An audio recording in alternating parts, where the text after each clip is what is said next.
Hi, Sheila here. I'm going to talk about the lungs and the emotion of grief. The lungs have an affinity for grief in the human body. Any grief that you're going through can either be stored in the lungs or the large intestine. Grief, you say, Sheila, grieving. We associate grief with loss, as in losing someone dear to us, close to us. But grief can be many other things as well. You can be grieving for a future that you thought was going to happen and it didn't happen. You can be grieving for a relationship that didn't work out, even though in your head you had seen the whole life unfold and ending life together, spending the old age with this partner. Grief can be some situation giving you a load of grief. It can be a person giving you grief. The worst of all is that it is yourself giving yourself grief with your negative self-talk. Lung imbalances can look like asthma, wheeziness, shortness of breath, recurring chest infections, bronchitis, shortness of breath, air hunger, tightness in the shoulder blades. It can also be weak upper body strength, can be a sign of lung imbalances, or cold arms, cold feet, cold hands, fingers, nose, ears, etc. Now, think about these words. I'm going to give you a list of words, and if you have had any of these things happen to you in your life, or you feel that you have something stuck and you also have lung issues, the emotions could be the cause of your lung problems, or your lung problems could be triggering these emotions to be stuck in you.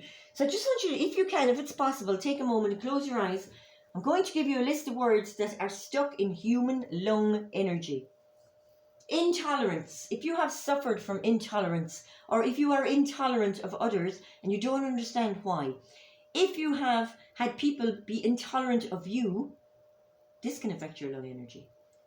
Smothered. If you were smothered, smothered can be overly protective or overly involved in your life, or as a mother of a child, you could smother that child to not allow them to express themselves fully. This could have been you in your childhood. You weren't allowed to express yourself fully. Shh, sit down, be quiet, no speaking, speak when you're spoken to. That kind of thing. Or smothered as in overly protected, wrapped around with cotton wool and not allowed to, run around freely. So that can also cause lung imbalances. If you have had unfulfilled dreams or an unfulfilled relationship, or you feel unfulfilled in yourself, if your life is a little bit, not too exciting, a little bit unfulfilled, that can affect your lungs. If someone has shown you contempt, usually this is a narcissist in a relationship. They can't stand to see you happy, so everything you say or do, they may have this air or look of contempt. Contempt really is hatred disguised. I know that's really hard to deal with, but that's what it is. Contempt is absolute and utter disgust with somebody. If you've had people look at you in that way, that is going to really impair your lung function.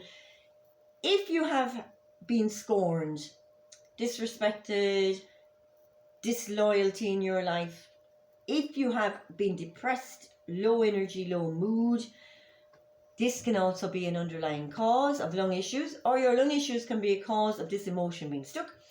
Listen, this all seems really heavy as I'm saying it, but don't worry, because your kinesiologist can find and release these emotions, can find and release lung imbalances, can give your lungs exactly what they need. They may need some vitamin A supplements or vitamin C supplements. You might need some nettle tea, or fenugreek tea is really good for lung issues as well. We can get your breathing better. There are many lung muscles. That means that the lung is getting fed its energy from the lung meridian. So you've got the diaphragm, which is also involved with hiatal hernias, shortness of breath, tightness in the chest, raised shoulders, and pains between your shoulder blades. Vitamin C, drinking lots of water, avoid tea and coffee, avoid gluten for a few weeks. Stay away from dairy if you also have sinus issues with your lungs that are full of like phlegm and mucousy. And book yourself in to see a systematic kinesiologist. They will sort you out. That's the first emotional connection that I'm going to be talking about, and that was lungs and grief. Traditional grief, or a situation giving you grief, or yourself giving you grief, or a partner giving you grief, or family members, or a boss, or co-workers.